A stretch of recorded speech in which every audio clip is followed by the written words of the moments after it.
Bonjour Jacques, merci d'être avec nous ce matin. Vous connaissez ce plateau de Vous êtes Bonjour formidable, Jérémy. vous y êtes venu il y a 2 ans. Aujourd'hui, vous allez donc nous parler de cet ouvrage paru il y a quelques semaines, préfacé par Éric Dupond-Moretti, l'actuel garde des Sceaux, ministre de la Justice. On développera un petit peu pourquoi vous avez voulu partager tout cela avec le public. Mais avant cela, je le disais, vous êtes ancien juge d'instruction, procureur de la République et procureur général.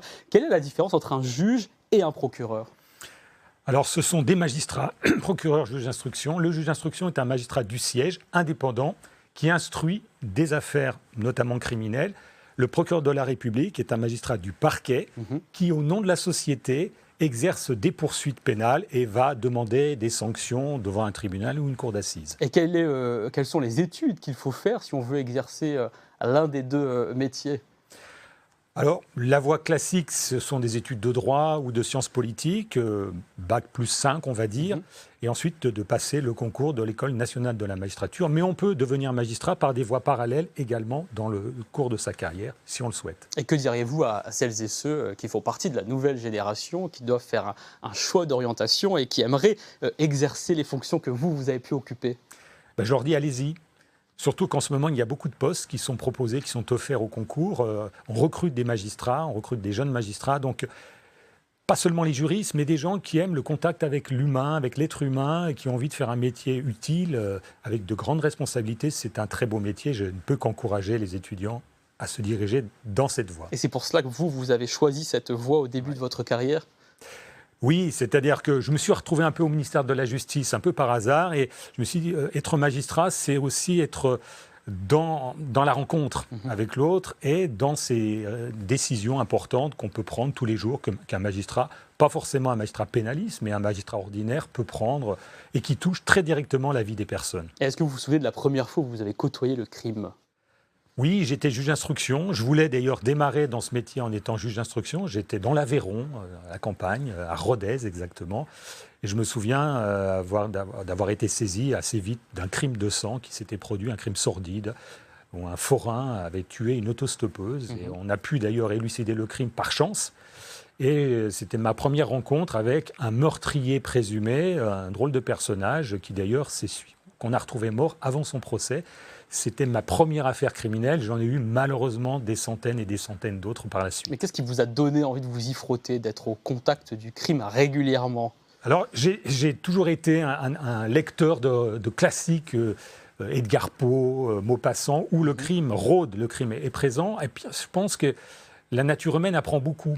C'est-à-dire que la société a sa face visible, mais on a aussi les coulisses d'une société. Et je trouve que la marginalité, la déviance, la criminalité sont des sujets intéressants qui révèlent l'être humain. L'être humain est capable du pire, capable du meilleur aussi. Et ça m'a toujours beaucoup intéressé. Dostoïevski, Crime et Châtiment, qui était un livre qui m'a porté, que je conseille d'ailleurs. Voilà, je me suis lancé dans cette aventure et je ne le regrette pas une seconde. Qu'est-ce que vous avez aimé ?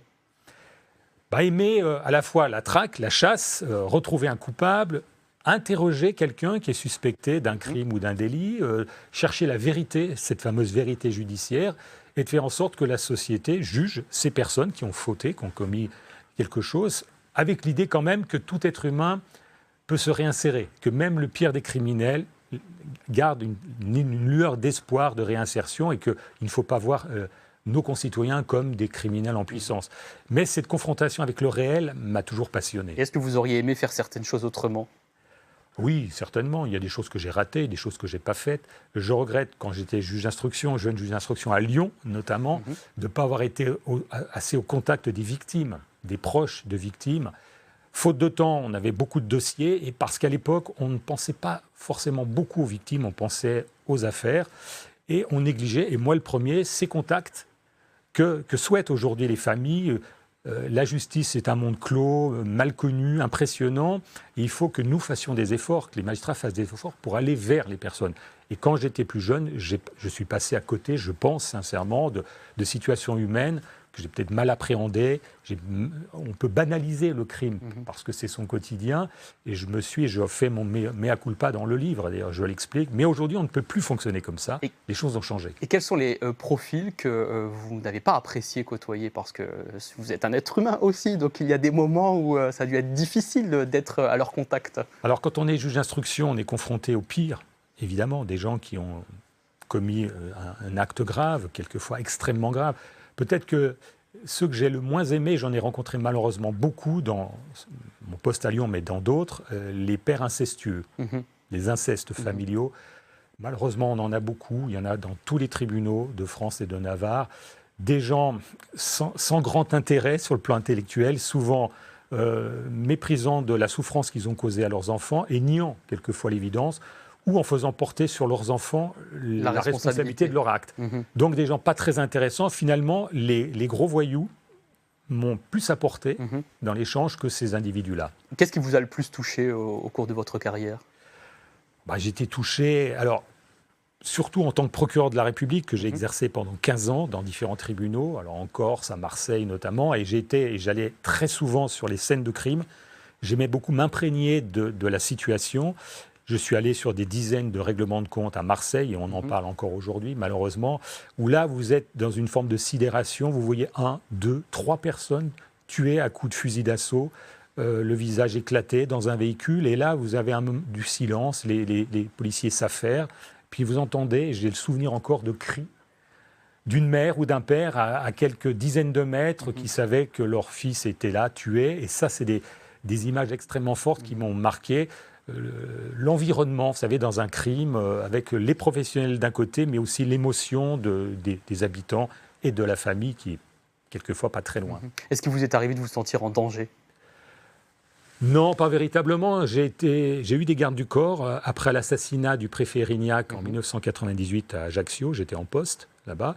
On m'a octroyé 3 gardes du corps qui, pendant plusieurs mois, m'ont suivi. Finalement, ça ne m'empêchait pas de mener une vie normale. J'ai toujours considéré qu'il fallait accepter les risques du métier, sinon il faut changer de fonction.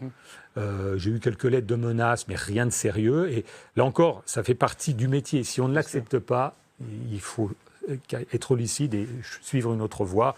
Je considère qu'il n'y avait pas de risques fondamentaux, comme on l'a vu dans d'autres pays où on tue des magistrats beaucoup plus souvent que ça a été le cas, heureusement, en France. Est-ce que c'est un métier où vous vous êtes senti seul ou au contraire, vous êtes épaulé par une équipe ? Alors, quand on est juge d'instruction, on est seul.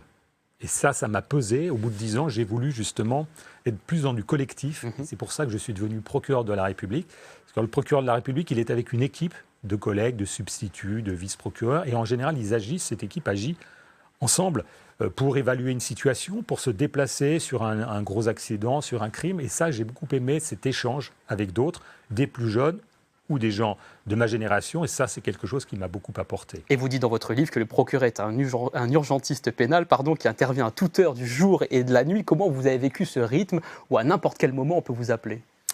Oui, notamment à Marseille, où mes nuits étaient souvent rythmées, pas toutes, mais souvent. Je me souviens d'une semaine où on a eu 4 meurtres. Et donc, je savais quand ça sonnait chez moi vers 22h que c'était pour m'informer qu'il y avait un acte grave. Alors, j'accompagnais souvent le substitut de permanence. Donc, évidemment, le crime, il ne se fait pas dans les heures ouvrables. Les jours ouvrables, ça peut être le week-end, la nuit très souvent. Mais il faut être prêt à ça et ça fait partie du métier.